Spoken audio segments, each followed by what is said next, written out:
Hello everyone. तो आज हम फिर से आ चुके हैं द लीजेंड ऑफ हनुमान का पार्ट 5 लेके। तो अगर आपने इससे पहले की 4 वीडियोस नहीं देखे हैं तो मेरे चैनल पे पड़ा है, जाके फटाफट से देख के आओ। और अगर वो सब अभी नहीं देखना है तो इस वीडियो को देखने के बाद जाके देख लेना। तो बिना किसी देरी के इस वीडियो को करते हैं शुरू। एपिसोड की स्टार्टिंग में एज ऑलवेज हमें सीरीज का नाम दिखाया जाता है द लीजेंड ऑफ हनुमान। फिर सीन शिफ्ट होता है और हमें दिखाया जाता है बाली की मृत्यु को, जो कि सोच रहा होता है उनका बेटा अंगद, यानी कि वो अपने पिता की मौत को सोच के बहुत ही ज़्यादा दुखी हो रहा होता है। तब हनुमान जी उसके पास आके उनको समझाते हैं कि भगवान राम ने बहुत अच्छा किया तुम्हारे पिता को मुक्ति दिला के, तुम उन्हें हत्यारे की तरफ मत देखो। जिस दिन तुम राम को जान जाओगे उस दिन तुम्हें पता चलेगा कि उन्होंने ये काम बिल्कुल सही किया। फिर हमें दिखाया जाता है कि ये सभी निकल रहे होते हैं माता सीता की खोज के लिए, जहाँ पे एक सैनिक होता है जिसका नाम होता है हरिया। वो बोलता है कि सुग्रीव ने हम सभी को मूर्ख बनाया है। फिर हमें सीन शिफ्ट होता है और दिखाया जाता है कुछ राक्षसों को जो कि एक मांस के टुकड़े के लिए लड़ रहे होते हैं। ये दोनों आपस में तू मैं कर रहे होते हैं उस छोटे से टुकड़े के लिए। फिर इनको थोड़ी सी आवाज़ें आती है जंगल से और ये लोग जाके देखते हैं तो वहाँ पे होते हैं नल और नीर, जो कि आपस में बातें करते हुए डरते हुए चल रहे होते हैं। और उनके साथ होते हैं हनुमान जी भी। हनुमान जी को ये आभास होता है कि उनके आसपास कोई है और उनको हलचल भी महसूस होती है, लेकिन फिर वो उसको अनदेखा करके आगे बढ़ने लगते हैं। फिर हमें जंगल का सीन दिखाया जाता है जहाँ पे ये जंगल बहुत ही ज़्यादा खूबसूरत होता है और यहाँ पे बहुत से चमकने वाले पौधे भी लगे होते हैं।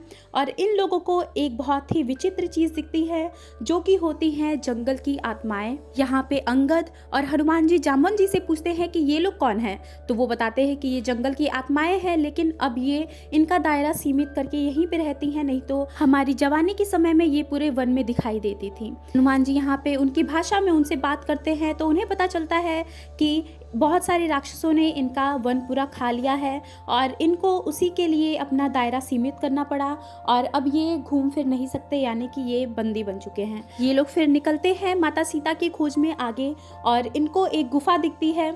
इन लोगों को पता चलता है कि वो असल में एक गुफा नहीं है बल्कि एक बड़े से जानवर की हड्डी है जिसके अंदर ये लोग चल रहे हैं। और इस जानवर को मारने वाले कोई और नहीं बल्कि वही राक्षस है जिन्होंने इस वन को तबाह किया है। जामवन जी और अंगद यहाँ पर बोलते हैं कि मेरे हिसाब से हमें इन आत्माओं की मदद करने के बाद ही यहाँ से वापस लौटना चाहिए। हनुमान जी बोलते हैं कि नहीं, हम अपने लक्ष्य से भटक नहीं सकते क्योंकि हमारा लक्ष्य है माता सीता को खोजना और इसके अलावा हम और कुछ भी नहीं करेंगे। लेकिन जामवन जी उन्हें समझाते हैं कि नहीं, ये जंगल बहुत खतरनाक है और हम मानव धर्म को ही निभा रहे हैं और क्या पता हमारा ऐसा करना माता सीता के पहुंचने तक की एक सीढ़ी हो।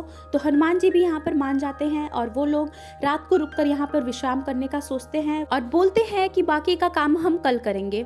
ये लोग यहाँ पर सो रहे होते हैं, तभी उनमें से एक सैनिक बोलता है कि मेरा बाजूबंद नहीं मिल रहा और मुझे शक है हरिया पे कि उसी ने मेरा बाजूबंद चुराया है क्योंकि उसने राज्य में बहुत सारी चोरियाँ की हैं।